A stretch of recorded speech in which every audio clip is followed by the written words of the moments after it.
screen, so let's see how this goes.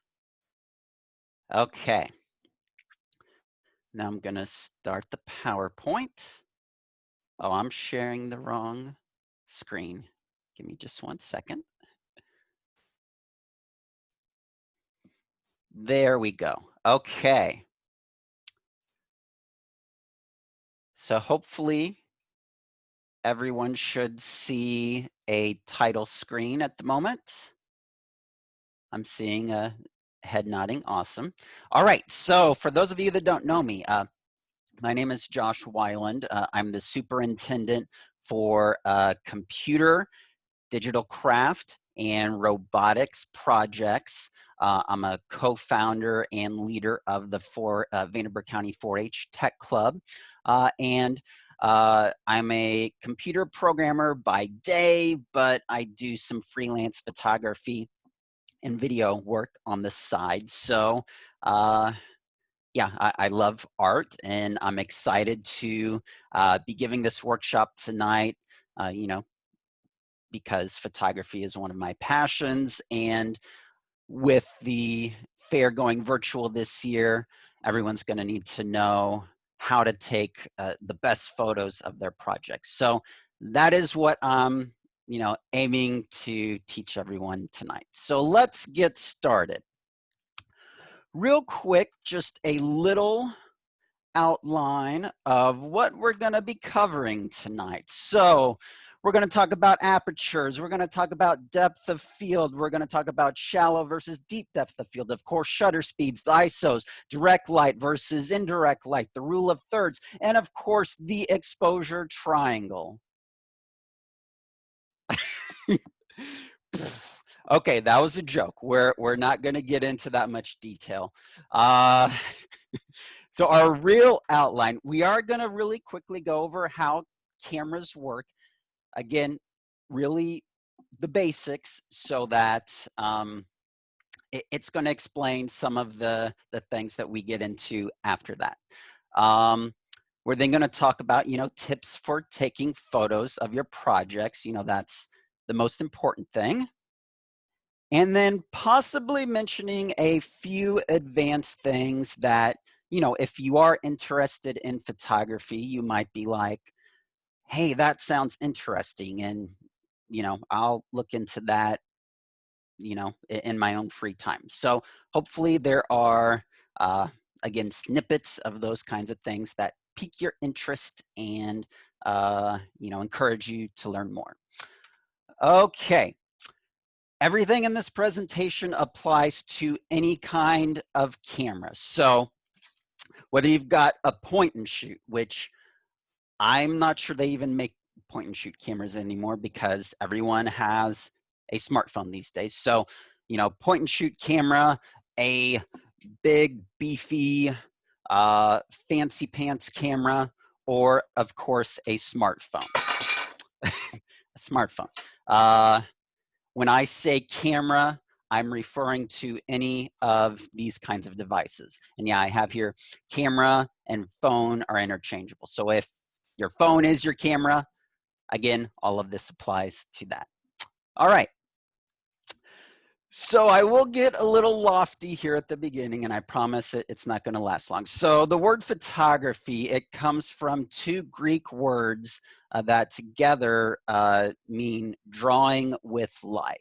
And I mention this because within your camera or your cell phone, there's what's called an image sensor. So let me move the chat. Okay, so this image here is a sensor in an iPhone, and then this is a DSLR camera, and this is the sensor here. So again, regardless of what camera you have, it has an image sensor. And when you take a photo, this sensor activates and it collects light in your scene, and it creates a photo from the light. So think of the sensor as a bucket. The more light it's able to collect, the clearer your photo is going to look. Okay. And there are different sizes of image sensors. You know, if you, in a smartphone, obviously, just because there's not as much space, you're going to have a smaller sensor. A dedicated, like, professional camera will have a larger sensor. It doesn't really matter what size the sensor is. Just remember that its job is to collect light, which is what it uses to, you know, take a photo.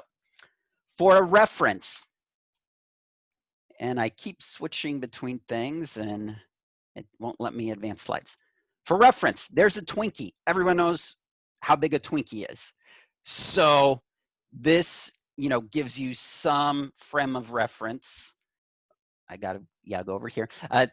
The Twinkie gives you some frame of reference of how big these sensors are. So none of them are very big, but, you know, still there are different size sensors.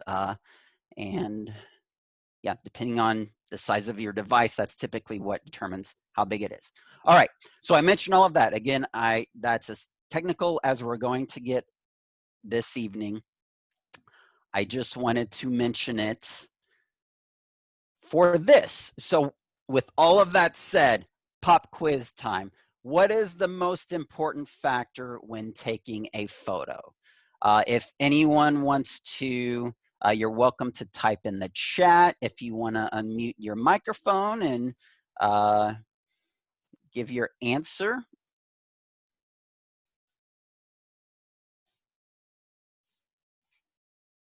If you want to raise your hand, does not matter to me. Okay, we've got about 4 different responses in the chat. Everyone is saying light. Awesome, congratulations, you got it. So yeah, that's why I talked about the sensors, because, and you know, the root of the word photography, painting with light, because again, the most important thing when taking a photo is the light in the scene. Without adequate lighting, you know, your photos won't look good, or if there's just, you know, so little light, you're not even going to be able to capture an image. So, you know, with that said, you might just think, all right, let's get a million different lights and let's light, you know, whatever I'm trying to take a photo of. Let's get as much light as possible. Well, not all lights created equal. There are some things to keep in mind, and we're going to be discussing those things. All right. So yes, light. Okay, now we're going to move into photography tips.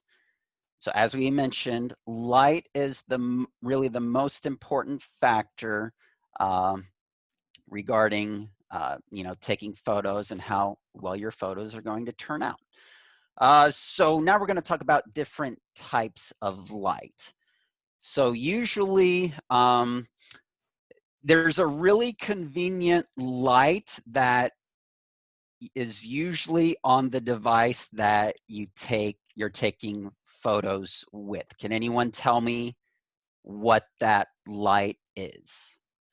Feel free to type it in the chat, or again, unmute yourself.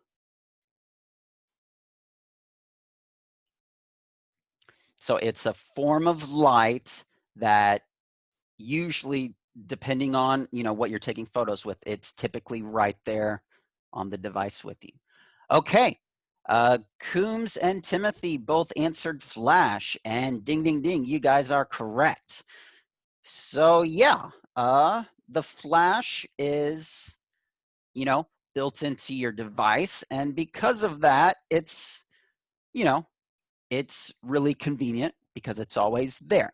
However, there are quite a few downsides to using a flash. So it's a directional, harsh light.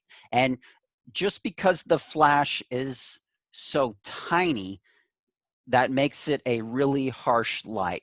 And on, you know, on your cell phone, so here's the camera right there, and there's the flash. When the flash is on the same axis as your camera lens. So when it's right next to the camera lens and it's pointing in the same direction, that again, it's going to make the light really harsh, and it's going to bounce straight off of what you're aiming at, if there's anything reflective or glossy in your scene. So yes, it can cause glare and reflections. My suggestion is to only use it if no other options are available. And we're going to be talking about the other options, and all of these other options are better than flash. So when taking photos of your projects, you shouldn't be using a flash, because these other options are much better. Okay. So I do have an example photo that I did take with a flash. Now this is at the fair, they have what's called open class competitions, and it's for adults to enter. There's cooking, there's all kinds of different competitions that adults can submit entries for. So last year I submitted a handful of entries in the photography competition. So as an example, I'll be using a photo I took last year for it, and I'm photographing this photo. So just imagine, that this is a poster that you've created, and you're now, you're taking a photo of it so you can enter it into this year's fair. So let's take a look at the photo I took of my photo with a flash. So yeah, here it is. This is my dog. Oh, someone's drawn on the screen. But this is my dog, Rocky. He's a good boy, of course. But yeah, I took the photo with a flash, and as you can see here, right in the middle, since the photo has a glossy surface, that flash is just bouncing right back into the camera. So this whole section of the photo is, it's overexposed. You can't see what should be there. So that's an example of taking a photo with a flash. Outside of, we're talking primarily about photographing your projects for this year, but outside of that, if you're taking photos of people, and you're using the flash that's on your camera, on your smartphone, it can cause people to appear washed out. You can get this deer in the headlights view.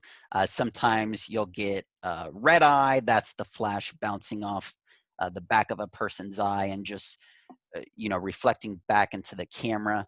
So yeah, those are all downsides for flashes. Now you might be saying, the last time I had a school photo taken, we had this photographer come in and he used flashes. And yes, that's true. However, those flashes were external flashes. They were actually off of the camera.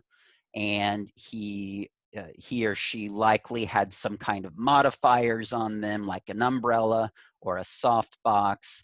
So yeah, those are great ways to use a flash. Obviously, those are expensive.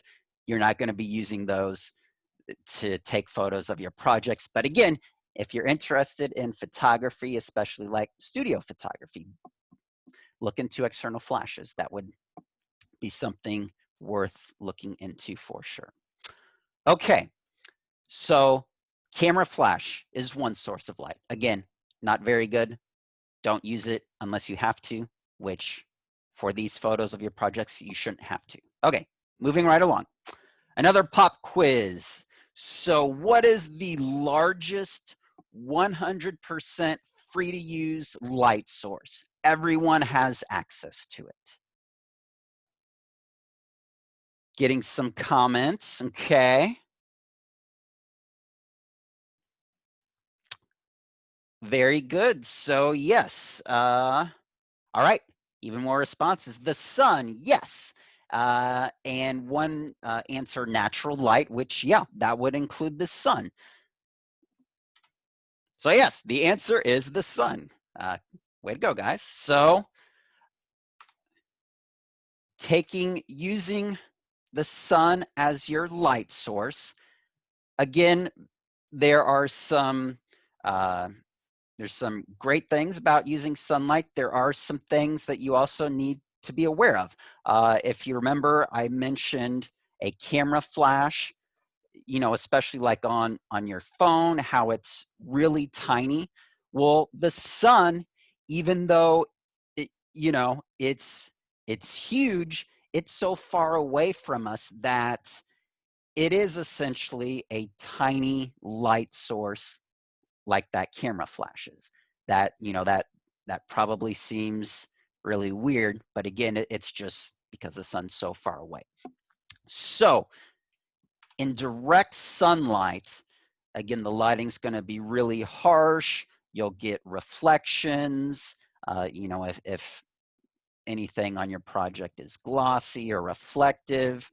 So instead of being in direct sunlight, what I would recommend is, if you're shooting outdoors, you want to be in the shade. If it's a cloudy day, then everywhere is in the shade. If the sun is out, then you'll want to, find a shady spot, because you're still getting the benefits of the sun. Outdoors, the sunlight, even when you're not directly in it, it's just bouncing off, every surface outside. So you're still getting plenty of light when you're in the shade. And you'll get a more even light as well. So I've got another example photo here. It was taken outdoors in the shade. Now, I'm kind of, I wouldn't say breaking a rule, but one of my recommendations further in the presentation is to, if possible, have a clean background, because you want the focus to be on your project, whatever you're photographing. So this photo, that is the siding of my house, not necessarily the best background, but it's, I was putting together my presentation and I was like, I need an example of this, and I didn't have a ton of time to get it. So there you go. So again, this photo is taken in the shade. You'll see that the lighting on it is very even. Can I clear that drawing there? There we go. Okay. So yeah, this photo was taken in the shade. The lighting is very even because of that. There's no glare. Again, the light's not, since it's not shining directly on it, we're not getting any kind of glare. The light's very soft. It's not harsh. So this is a really good option, shooting outdoors in a shady spot or on an overcast day. Another option is to shoot indoors, but near a window. So, have the blinds open, let the sunlight come in, and, again, you don't want the light shining in through the window directly on, your project, whatever you're taking a photo of. You just want the ambient light coming in through the window. So here's an example of that same picture. This is, so the window is to the right, and as you can see, the sun wasn't shining directly on it. Actually, at this point, the sun was on the other side of the house. So through this window, it was just, completely ambient light coming through. The lighting is pretty even. It's a little brighter on the right because, again, that's where the window is. But this is a great photo. It shows the project, and Yeah, it's evenly lit, and because of the lighting, you know, I'm seeing the color that is, you know, in the original photo. So this is a great option as well. Now, one thing you do have to keep in mind is white balance. So every light source has a color temperature. Um, if you've ever bought light bulbs, white light bulbs, you know, some of them are advertised as like soft white. There are some daylight balanced. And yeah, that just refers to the color temperature of the color white. I think I can best explain this through a photo. Our eyes, even with light bulbs that that have different color temperatures, and sunlight has a different color temperature than the bulbs in your house. Our eyes see that color and our brains interpret the color, and we see things, essentially our brain adjusts to what the color white should be, even as we go from indoors to outdoors. Again, our brain just recalibrates itself. We don't even notice. However, a camera doesn't work that way. It's dealing in precise numbers and values. So yeah, every different shade of white to a camera isn't the same. So my main tip for white balance is don't mix different types of lights, because again, different lights will have different color temperatures. And I feel like I'm getting a little technical talking about color temperatures and all that. So let me show you an example. So in this photo, I have a table lamp on this table here. And then over here is where that same window is, where, I took the previous photo next to. And as you can see, the light from the lamp is orange, whereas the light from outdoors is blue. And again, that's because, the bulb in my indoor lamp has a different color temperature than the sunlight outdoors. So, since I have these two different types of light and they're competing, the camera doesn't know what color white is supposed to be. And, that's going to then affect the colors in whatever you're taking a photo of.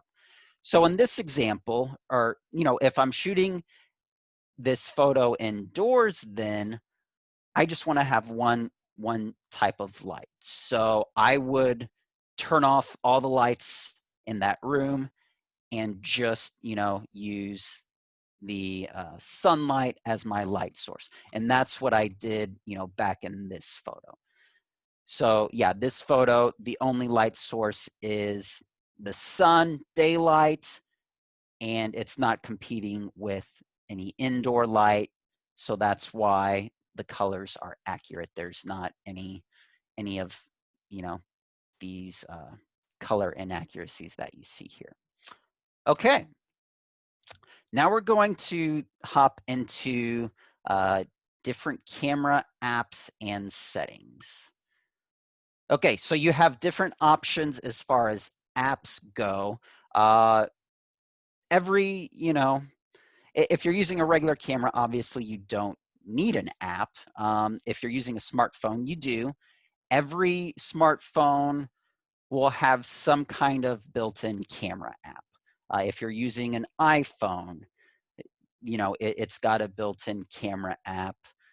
If you're using an Android, it gets a little more interesting, because depending on the manufacturer of your phone, most of them have their own camera app. So if if you have a Samsung phone, then you're using a camera app that Samsung created. If you've got a Google phone, it's an app that Google created. Besides those, you can also download, other camera apps from, the App Store or the Google Play Store.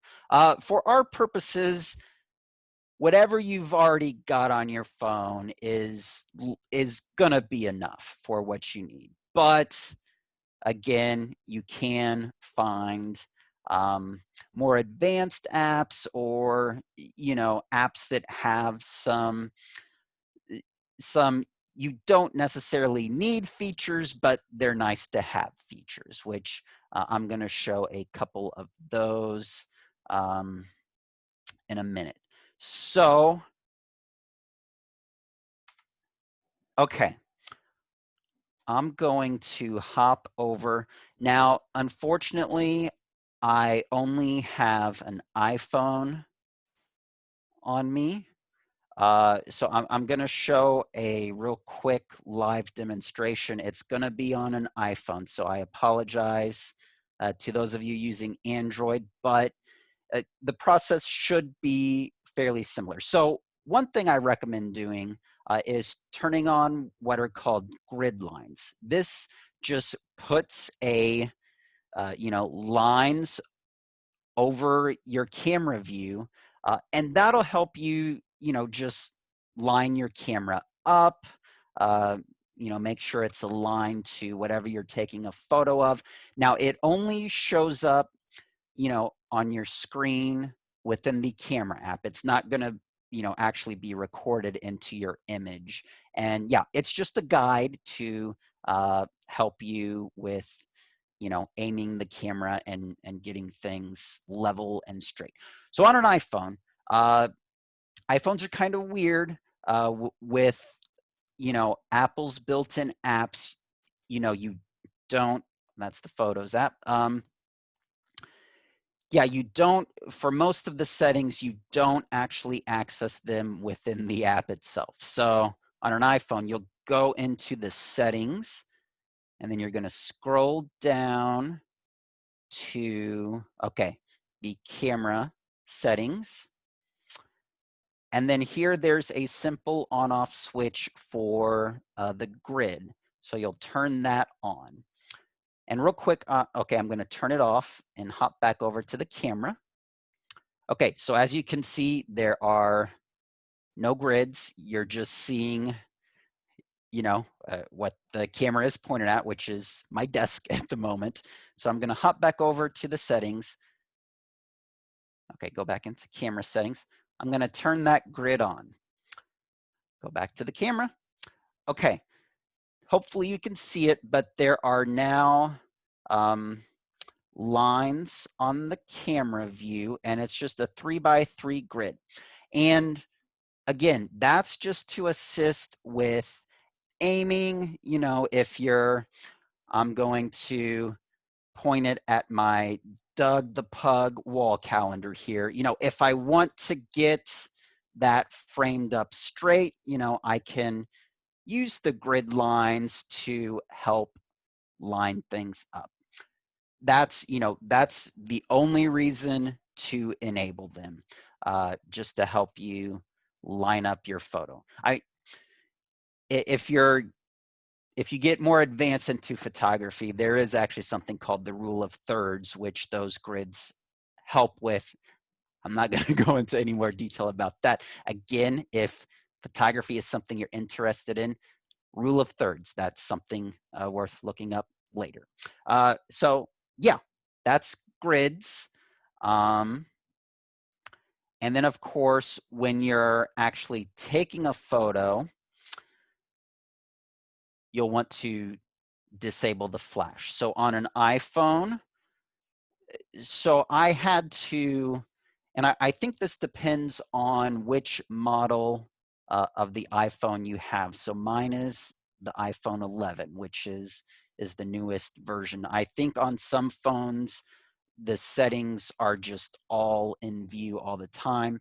On my phone, you tap this little up arrow at the top here. And when you do that, some more settings appear at the bottom here. So I'll do that. There they are. So this first icon with the lightning bolt, that's the flash. So I'll tap on that. I had previously turned it off. I think by default, it's gonna be set to auto. And, you know, when you then take a photo, it's gonna, you know, if there's not enough light, it is gonna fire the flash. If there is enough light, it won't. Again, for photographing your projects, I'd just go ahead and turn it completely off. Okay. So those are the camera settings. Let's hop back into the presentation. Okay. Oh, actually, I was going to show a couple of other apps. So if you are on Android, there is a good camera app called Open Camera. It's free. So again, your default camera app that's already on your phone will probably do everything that you need it to. With Open Camera, though, it has a nice feature that shows you if you're holding the camera level or not, which, yeah, that's a pretty nice feature to have. There's an app called Obscura Camera for iPhones. Now, this is not a free app, unfortunately. This one costs $4.99, and it's got a lot of advanced features, like a lot of manual control, which, you know, for someone who is a photographer like me, that's, you know, the kind of features I'm looking for. So that's awesome.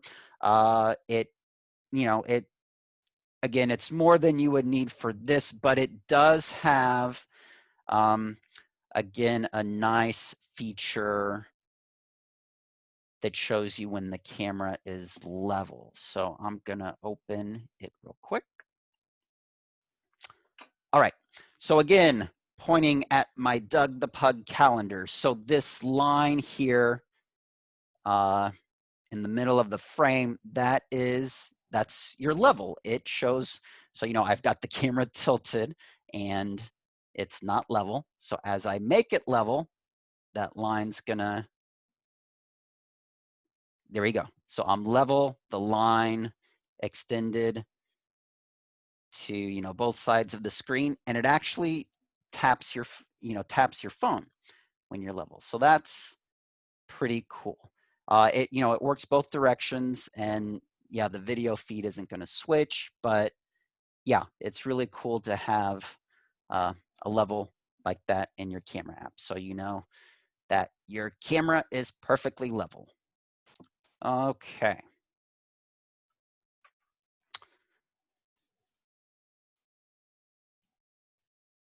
All right. Well, I didn't mean to start the presentation over from the beginning. There we go. All right. So yeah, those are the settings that I recommend, and a couple of apps as well. All right, so now we're to actually taking the photo. You want to find a good location that has good lighting, which we've already discussed. If possible, you want as plain of a background as you can get, because again, you want the viewer to focus on your project or whatever you're taking a photo of. You don't want them to get distracted by the background. So that, you know, the photo I took with my poster leaning against the side of my house, probably not the best background, but it works. Again, you know, the judges are going to be judging your project. They're not going to be judging your photo, you know, your photography skills. It's just, you know, you want as nice of a photo as possible so they get, you know, a true representation of your project. Okay, you're going to want to hold the camera level, which, we discussed, and I showed you a couple of apps that help you with that, and steady as well. Now, if you have enough light, you don't really have to worry about camera shake, because I'm sure all of you, if you've taken a photo indoors where there isn't a lot of light, if you don't hold the camera or the phone really steady and you take a photo, it's possible that the photo is going to be blurry. And this isn't blur from like people running through the frame. This is blur because the shutter speed, since there's not enough light, your camera is going to pick a really slow shutter speed, which makes it difficult to hold steady all of that time. So if you have enough light, that will make it easy. You won't have to hold it quite as steadily as you would if you were indoors. So hold it steady, not as big of an issue if you have enough light. Okay, zoom with your feet. Don't use digital zoom. I'm going to plug my phone back in and show an example of this.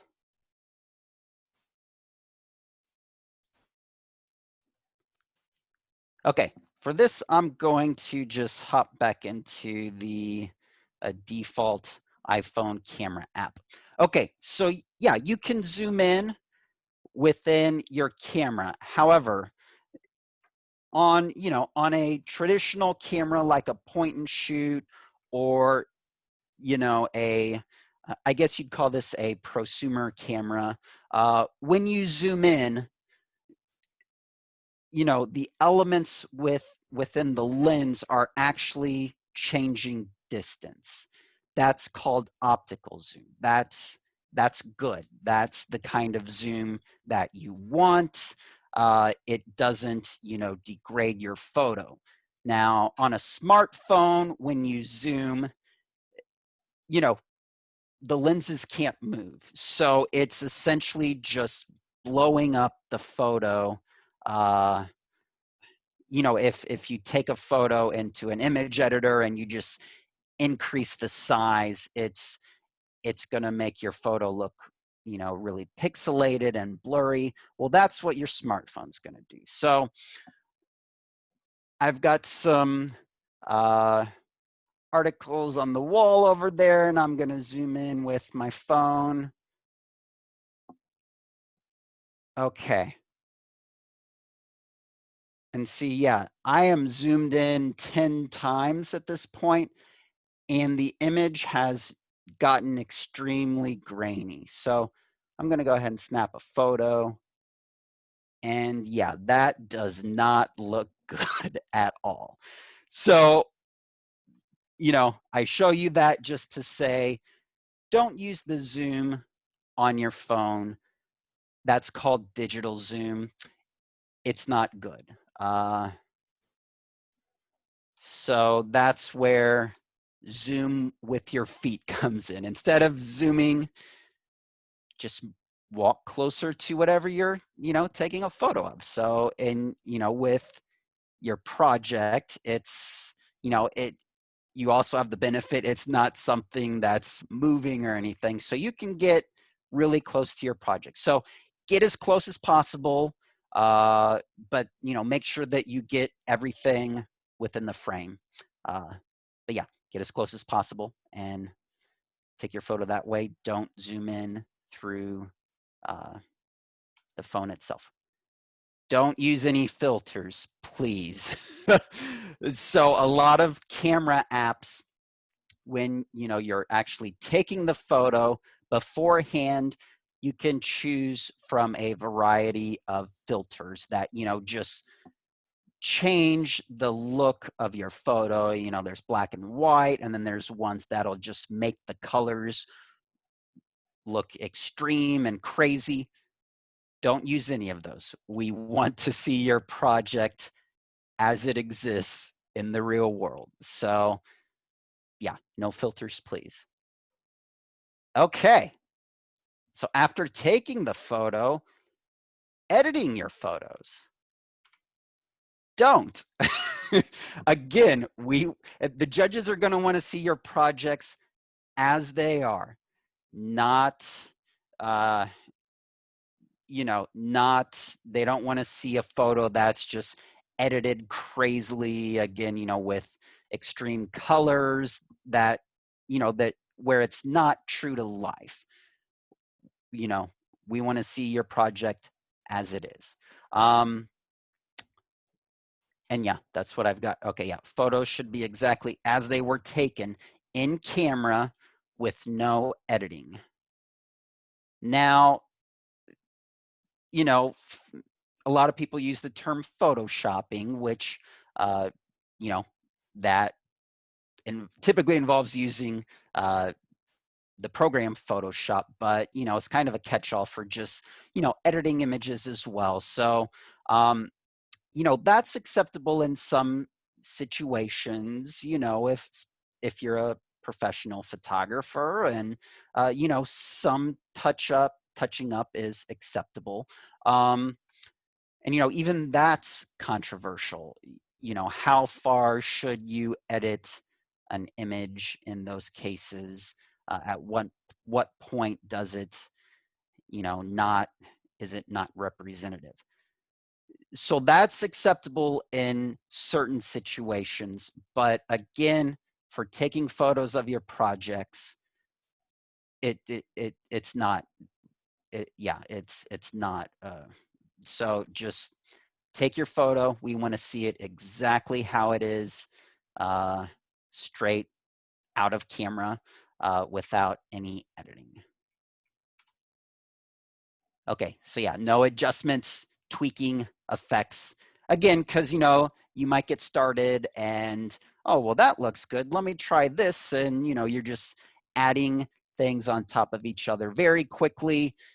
The end result is nothing like what you started with. So again, just no editing, leave them exactly as you shot them. And again, no filters. You know, you can add filters beforehand, you know, before you actually take the photo, you can add them afterwards. No filters. There are, you know, as far as the 4-H fair and projects, there are a couple of exceptions to this that would be, you know, like if you're entering into the digital craft project or possibly photography, you know, if your project is like with digital craft, you know, hey, you know, I composited these two different images together. You know, that's your project. Of course, you're going to be doing editing for that. So yeah, that's understandable. Photography, I'm not 100% positive on that. So check the handbook on photography. In all other situations, for all other projects, no editing. All right. Now, once you've taken your photos, how do you get them off your camera or your phone? And you would think that, you know, that would be something incredibly simple to do. Unfortunately, it's gotten more complicated over the years. So if you're using a standalone camera, you know, like this is a point and shoot, or my, you know, this camera here. Hello. I can hear you.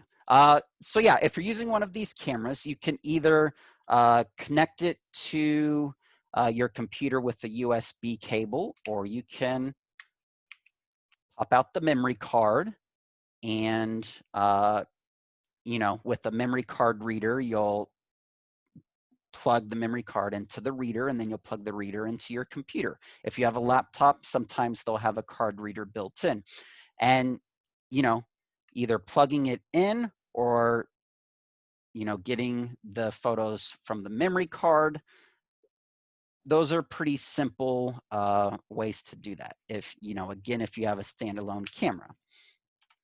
If you have an Android phone, you can still connect it to your computer. And note on these first two, I say PC, which is a Windows computer, or a Mac computer. So for both of these, you can connect them with the USB cable, pull the images off that way, or you can use an online service, which I will get into on the next slide. If you're using an iPhone or an iPad, any kind of Apple device, you can only connect it to a Mac and be able to pull photos off of it that way. You can connect it to a computer or to a Windows PC. It won't let you do anything. I tried it over the weekend just to confirm. So yeah, if you've got a Mac, you can connect it to that, and using the Photos app on your Mac, pull the photos that way. But with an iPhone, I would really recommend using an online service. So that brings us, yes, to online services. I'd say the two most popular services are iCloud, which is Apple devices only, of course. And then there's Google Photos, which you can use on both Android and an iPhone. So real quick, I'm going to demonstrate how to set both of those up.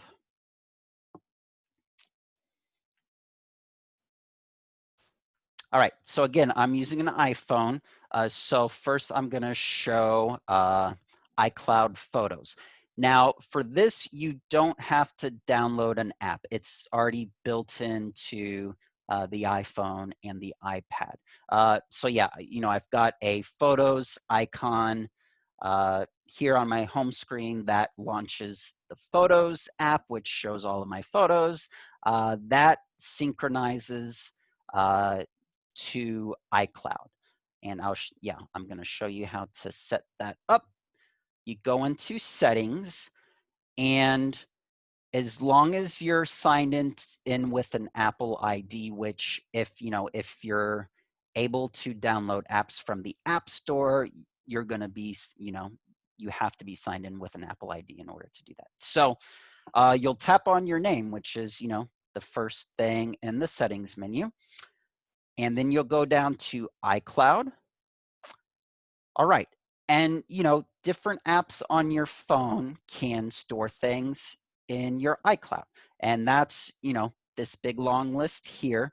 That's where, the green switch means that I'm allowing this app to store things on my iCloud. So for photos, that's the very first option in this list. So I'm going to tap on that. And the first item here, iCloud Photos, I've got it turned on. So you want to make sure that's turned on. And if it is, your photos, anytime you take a photo on your iPhone or iPad, when you're on Wi-Fi, it's not going to use your cellular data, which is a good thing. When you're on Wi-Fi, it's going to upload your photos to iCloud. And once they're uploaded, you can then access them from your computer through a web browser, which I'll be showing in a minute. You can also, if you have, like I've got my iPhone here, I also have an iPad. So if I take photos on one device and they upload to iCloud, when I'm on my other device, they will see those photos as well. So it's a great way, to be able to see all your photos between all of your devices. Okay, now I'm going to show Google Photos. For this, you do have to download an extra app. And again, iCloud Photos is only for iPhones and iPads, whereas Google Photos you can use on Android phones and iPhones and iPads. So it's universal. You do need to download the app, which I've already done. So I'm going to open the app. So yeah, you download the app, and the first time you do, it's going to ask you to. Okay, so this is one of the apps where if you're connected to, if your device is connected to another screen, what you see on your phone is different than what it displays on the second screen. So like if I pull a photo up, then it shows it over here. So unfortunately, you're not going to be able to actually see the phone interface. But once you open the app, it's going to ask you to sign into your Google account. And once you do, it's going to give you,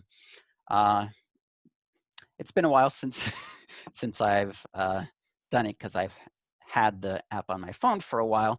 But, you know, it's going to give you different options. And one of those is, you know, to just upload all of your photos. For both Google Photos and iCloud, you get a set amount of free storage. So you don't have to worry about, you know, having to pay for anything extra. You'll get a decent amount of space that, you know, especially for photos of your projects, you're going to have enough space for that. Okay, so that's how you set it up on your device. Let's hop into my web browser. Okay, so for iCloud Photos, you would go to iCloud.com and then sign in. And then you click on the Photos button. It's probably going to make me sign in again. Okay, no, it didn't. And all right, right here in my browser, it's showing me my most recent photos. So I can, you know, select the ones I want. Let's say, you know, these are 3 photos that I took and I want to download them to my computer so I can, you know, upload them through the Fair entry system. I select them, and then this icon in the top right, the cloud with the down arrow, that's the download button. So I hit that. And I selected 3 different photos. It's going to zip them all together in one file. And there they are there. So with my phone, it shoots, for each photo, there's a JPEG file and a .mov file. You'll want to use the JPEG files. Those are still images. All right, if you use Google Photos on your phone, in your web browser, you'll go to photos.google.com. You'll have to sign into your Google account. And, you know, again, it's going to show you all of the photos that have been uploaded to your account. So you can come in here and select the ones you want. And with Google Photos, it's hidden behind this, these 3 dots in the top right corner. So you'll click on that and then download. Okay, and again, since I had multiple photos selected, it zipped them all together in a single zip file, and there they are. So, you know, then once you've downloaded them, you'll go into the Fair entry system and you can upload them that way. So yeah, the online services are probably, you know, the easiest way to get them from your, you know, if you're using a smartphone or a tablet, to get them from your device to your computer. Okay. And with that, we covered quite a bit. I apologize if I was a little long-winded, but that is everything I have. Are there any questions? Feel free to type them in the chat. If you want to unmute yourself and ask, feel free to do that.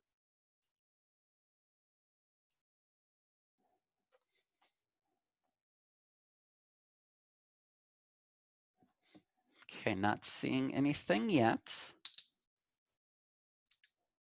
Got a thank you from Josie. You're welcome. Elizabeth, you're very welcome. Yeah, I hope this has been educational and that you've definitely learned some tips that you can put into use when, you know, taking photos of your projects. Timothy says thanks. Thanks for attending. Jonathan, thank you. All right. Megan, would you like to hop in and is there any details that you would like to share? And I guess before Megan hops on, if you do have any questions at any point, feel free to email me or give me a call, shoot me a text, and I will be happy to help as I can. And I guess I do have to throw out there, if anyone who is interested in technology, please check out the 4-H Tech Club. And project-wise, new this year, we do have a digital craft project. So that can be anything created on a computer. All right. Yeah, so digital craft, it can be anything creative done on a computer or mobile device. So Bye. See you, Maddox. Thanks for coming. So yeah, if it's probably a little late to be adding new projects to your plate that you weren't already planning on, but digital craft, check it out. And yeah, if you're not doing it this year, perhaps next year. All right. Awesome. Well, thank you so much, Josh. We appreciate all the information. I know I learned a few things myself, and I'm sure we'll see a lot of really excellent projects with some great photography this year. The only thing I would add is you should be able to upload the pictures directly into Fair Entry from your phone. If you want to avoid moving over to your computer, that's an option too, if that's easier for you. And just a reminder that for posters this year, we don't need to have the plastic covering. So remove that, and so that will help reduce the glare. But I think you did a great job covering everything, and we sure appreciate you taking the time to teach us. Sure. Happy to help. All right, everyone. Well, yeah, thanks again for attending this evening. If, like I said, if you have any questions, feel free to reach out to me. This has been recorded, and we'll, Megan, you'll be posting it online, correct? Yes, we will send it out tomorrow on Facebook and email it out with our reminders. Very good. So yeah, if there were people that, you think could benefit from seeing this that weren't able to attend tonight, help us spread the word. All right, that is everything. So thanks again, everyone, and have a good evening. Stay safe, and we will see you virtually at the fair.